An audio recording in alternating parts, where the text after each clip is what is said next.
choisisse de cultiver le sol en place ou dans un cadre de bois, on a 3 types de jardins possibles.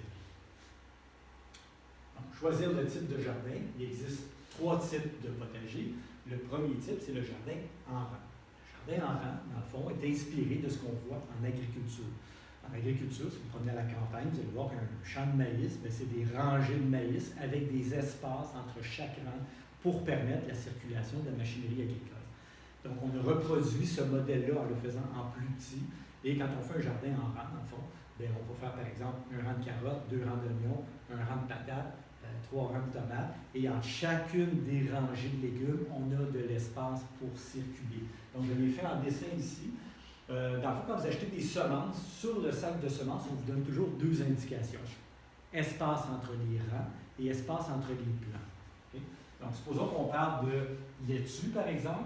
La distance entre les plants, c'est la distance entre chacun des plants de laitue sur un même rang. Donc, j'ai mis A ici, distance entre les plants. Pour la laitue, dépendant des variétés, c'est à peu près, par exemple, une quinzaine de centimètres.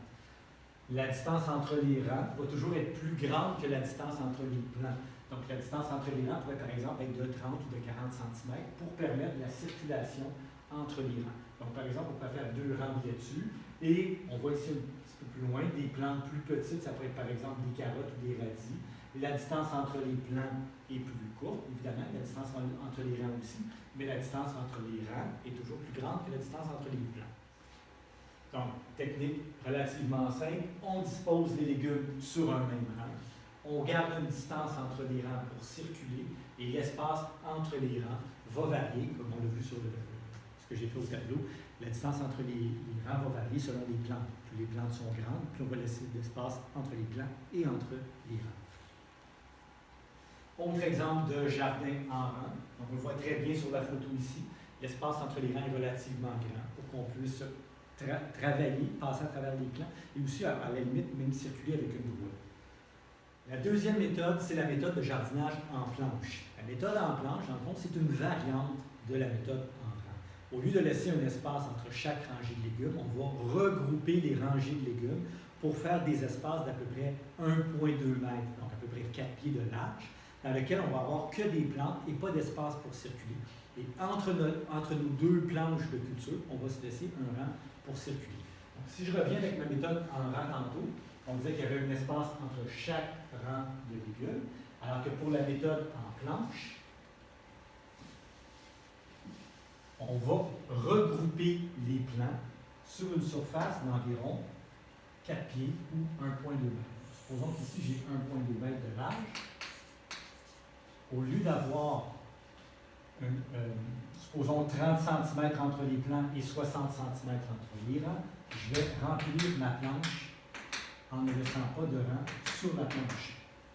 Pour mes carottes, ici, supposons que si j'aurais mon espace pour circuler, et j'ai une autre planche de culture qui va mesurer encore une fois 1,2 m et sur lequel je vais tasser mes légumes en ne respectant que la distance entre les plants. Donc, par exemple, si c'est des carottes, je suis capable de remplir beaucoup plus de légumes dans une même surface. Donc ici, j'ai une planche, supposons, de laitue. Ici, j'ai une planche de carottes. Je pourrais me laisser un autre rang ici pour circuler, faire une autre planche d'un autre légume. Et je rappelle, la planche est toujours 1,2 m de large. Pourquoi 1,2 m de large ou 4 pieds? C'est la largeur idéale pour qu'on puisse rejoindre les plants de chaque côté. Donc si je suis dans l'allée ici et que je veux désherber, je suis capable facilement, avec la longueur de mes bras, de venir rejoindre au moins le milieu de la planche. Si je veux désherber cette section-là, il faut que je me place dans la rangée ici et je suis capable, à longueur de bras, sans avoir à marcher dans la planche, de désherber ou d'entretenir cette moitié-là. Donc en faisant des rangs, je répète, de 1,2 m, on a accès à tous les plantes qui sont dans la planche sans avoir à marcher dans la planche de culture comme telle. Donc c'est ça, c'est un très grand jardin, mais on voit le principe. Donc, j'ai une planche de culture ici, j'ai une rangée pour circuler, une planche, une rangée, une planche, une rangée, ainsi de suite. Donc, le potager est séparé en planches de 1,2 m de large. On circule entre les planches, on ne marche jamais dans les planches de culture. Les planches peuvent être séparées en sections. Là, bon, c'est un potager qui n'est pas très original. Là. On a probablement des sections, par exemple, ici de laitue. Mais on pourrait très bien faire des planches avec plus qu'une sorte de légumes sur la même planche. Je vais le faire en dessin tantôt. Autre exemple de jardinage en planche. Ici, encore une fois, c'est plutôt de la monoculture. Ce n'est pas très suggéré quand on fait du jardinage biologique. Mais ici, on a un bel exemple de ce qu'on appelle la biodiversité. Donc, on a une planche de culture de 4 pieds. On est capable de marcher de chaque côté du jardin. On a accès à toutes les plantes qui sont ici. Et on a mélangé les plantes sur une même planche. Donc, quand on fait des jardins avec des bacs en bois, généralement, la largeur est d'environ 4 pieds, ce qui est parfait pour le jardinage en planche. Donc, si on pourrait faire des planches avec un type de légumes, un autre type, ou encore, comme je disais tantôt, mélanger les légumes dans la même planche. La même chose ici, un jardin en planche, ce n'est pas des cadavres qui ont été enterrés, c'est des planches de culture. Et ici, c'est un jardin en pleine terre, comme on a parlé sur le point précédent, alors qu'ici, c'est un jardin en planche encadré.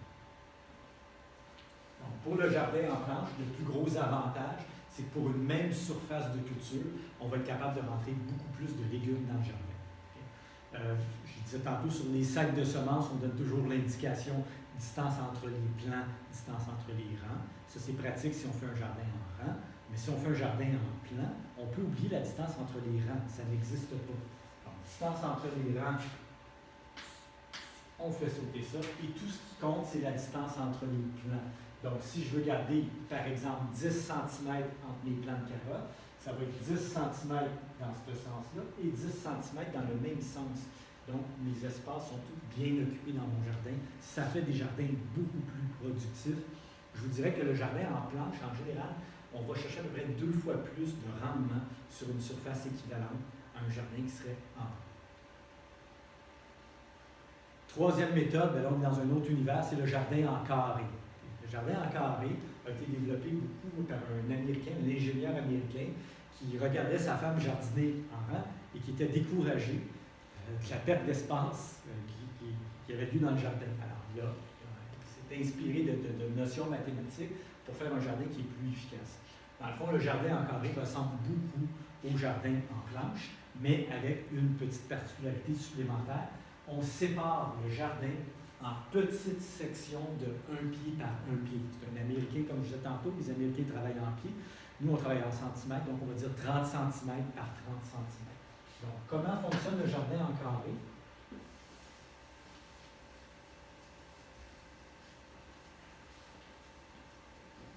Si on travaille avec des bacs en bois, comme je disais tantôt, de 4 pieds par 8 pieds, si j'ai un 4 pieds par 8 pieds, ou encore 1,2 m par 2,4 m. Donc, ce qu'on va faire, c'est qu'on va faire ce qu'on appelle des blocs. Ça ici, ça s'appelle un bloc. Et un bloc dans le jardin en carré, c'est toujours 4 pieds par 4 pieds. Ici, on peut faire 1,2 m par 1,2 m. Pour faire un jardin en carré, dans le fond, il y a une technique qui est relativement simple. Généralement, on a un cadre de bois. Et ce qu'on va faire, c'est qu'à tous les pieds, ou à tous les 30 cm, on va venir planter un clou. Ici. La même chose sur l'autre côté. Ici aussi. Tous les 30 cm, on vient planter un clou. Ensuite, ce qu'on va faire, c'est qu'on va attacher des cordes pour rejoindre les clous qui se font face. Cette méthode-là. Et là, on vient créer ce qu'on appelle un bloc de culture. Le bloc est séparé. Le bloc, je disais tantôt qu'il mesure 4 pieds par 4 pieds ou 1,2 m par 1,2 m, va être séparé par petits carrés de 30 cm par 30 cm ou 1 pied par 1 pied. Le square foot gardening qui appelle en anglais. Et le principe par rapport à la méthode en planche, la méthode en planche, on remplirait tout ça. Avec la méthode en carré, ce qu'on va faire, c'est dans un 4 pieds par 4 pieds comme ici, chaque petit carré pourrait recevoir à la limite un légume spécifique. Donc, je pourrais mettre par exemple des carottes ici, des tomates ici, des laitues, des épinards, et ainsi de suite. Donc, quelqu'un qui aurait très peu d'espace en ville, qui n'aurait que de la place que pour un 1,2 m par 1,2 m, pourrait cultiver dans son 1,2 par 1,2 m 16 légumes différents, 16 variétés de légumes différents. Donc, on voit ici, ça a été séparé par des planches de bois, mais normalement, on le fait plutôt avec des cordes. Autre exemple de jardinage en carré qu'on voit dans le haut. Et on le voit ici aussi. La photo ici est très intéressante, on le voit très bien. C'est vraiment un légume différent par carré. Et selon la grosseur du légume ou l'espace que le légume va prendre, il peut rentrer un seul légume dans un carré pour les légumes un petit peu plus gros, comme les poivrons par exemple. Si le légume est un petit peu plus petit, on pourrait en rentrer 4 par carré. Sinon, encore plus petit, on peut en rentrer 9. Et si des légumes très très petits, on peut en rentrer 16. Donc, le principe pour le jardinage en carré, c'est 1, 4, 9 ou 16 légumes. Alors, si mon légume est plus gros, comme je disais tantôt, je vais le mettre en plein milieu, un seul par carré. Si mon légume est un petit peu plus petit, je peux en rentrer 2 par 2. S'il est encore plus petit, 3 par 3, donc 49. Et encore plus petit, comme des radis ou des carottes, par exemple, on est capable de rentrer 16 dans un carré. 1, 4, 9 ou 16, selon la distance entre les plants. Et évidemment, ce qu'on voit sur la photo ici, on peut très bien mettre un tuteur ou un treillis au fond du jardin en carré pour faire grimper les plantes qui prennent un petit peu plus d'espace. Généralement, le jardin en carré, on le fait avec des cadres de bois. Autre exemple de jardin en carré.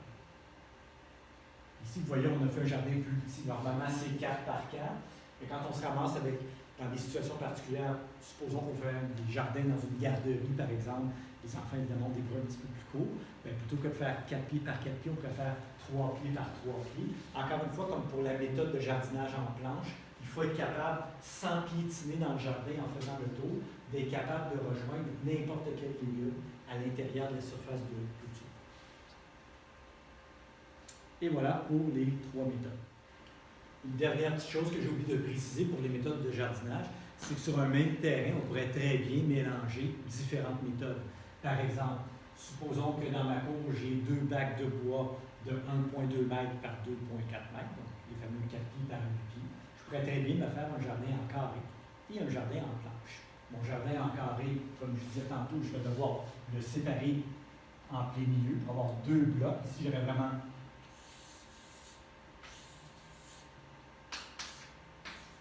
deux blocs de culture, donc je vais avoir des légumes différents dans chaque petit carré, alors que dans ma planche, je ne suis pas obligé de mettre une seule sorte de légumes. Je ne suis pas obligé de faire ça en ligne non plus. Je peux faire toutes sortes de designs possibles. Je pourrais, par exemple, en tirant des cordes aux extrémités, faire des séparations de ce genre-là, puis faire une espèce de design original.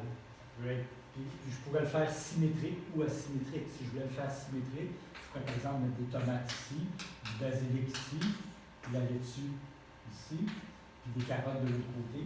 Ça me ferait un jardin qui est plus symétrique. Je peux faire des vagues, je peux faire toutes sortes de dessins à l'intérieur d'un jardin en planche. C'est vraiment notre créativité qui décide exactement qu'est-ce qu'on va faire, à quel point on peut être original avec un jardin en planche. Alors qu'un jardin en carré permet un petit peu moins d'originalité.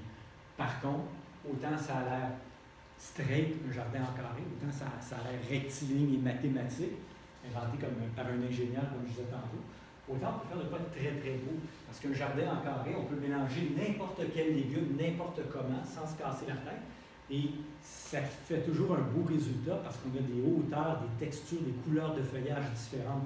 Donc si je fais par exemple des épinards ici, des épinards là, des carottes, des carottes, des carottes, des laitues, des oignons, de l'ail.